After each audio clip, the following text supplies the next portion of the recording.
Madame, Monsieur, bonjour et bienvenue dans ce flash. L'actualité est marquée aujourd'hui par la célébration de l'Ascension.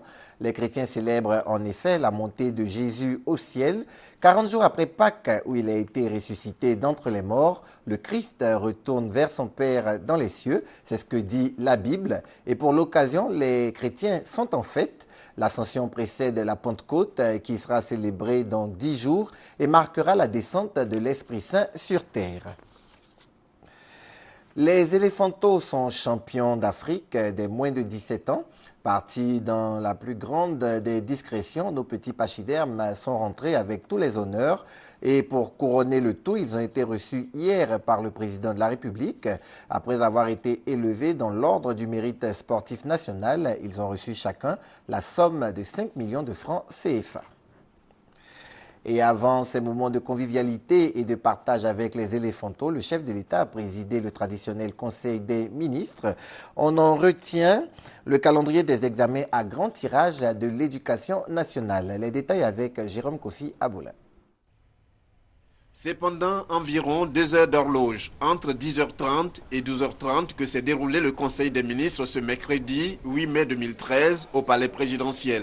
Comme à l'accoutumée, les membres du gouvernement au grand complet autour du président de la République, Alassane Ouattara, pour plancher sur divers sujets en vue des grandes décisions sur le quotidien des Ivoiriens. Au nombre de ces décisions, celles relatives au calendrier des examens et concours à grand tirage. Les épreuves écrites du CEPE sont prévues le 28 mai 2013. Cela va concerner 448 275 candidats sur 1750 centres.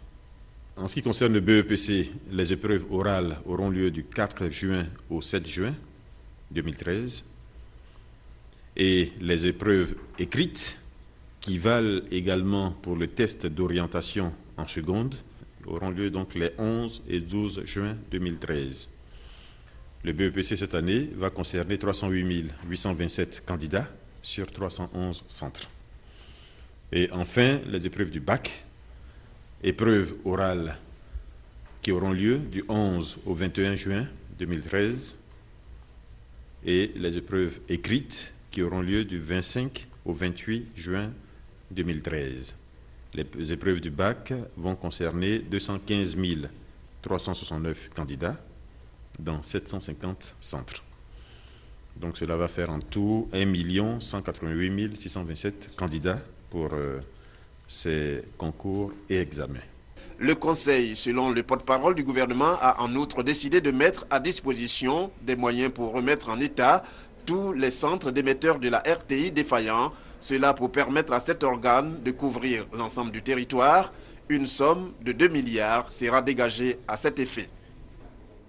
Et hors de nos frontières en Guinée, l'opposition avait appelé à manifester il y a quelques semaines, des manifestations pour diverses revendications qui se sont transformées en batailles rangées entre opposants et forces de l'ordre. Aujourd'hui, chacune des parties se rejette la responsabilité des violences. Par ailleurs, un gendarme a été arrêté et inculpé hier pour viol lors du massacre du stade de Conakry le 28 septembre 2009. C'est la première inculpation du genre dans cette affaire. Et puis, nouveau drame à Dhaka, au Bangladesh. Au moins 8 morts la nuit dernière dans l'incendie d'une usine textile. Le pays avait déjà été endeuillé le 24 avril dernier par l'effondrement d'une usine. Le bilan de ce premier drame ne cesse de s'alourdir et les secours parlent maintenant de plus de 900 morts. Les autorités ont décidé de renforcer les contrôles sur la sécurité dans les usines. Elles annoncent d'ailleurs la fermeture de 18 usines qui ne respectent pas les normes.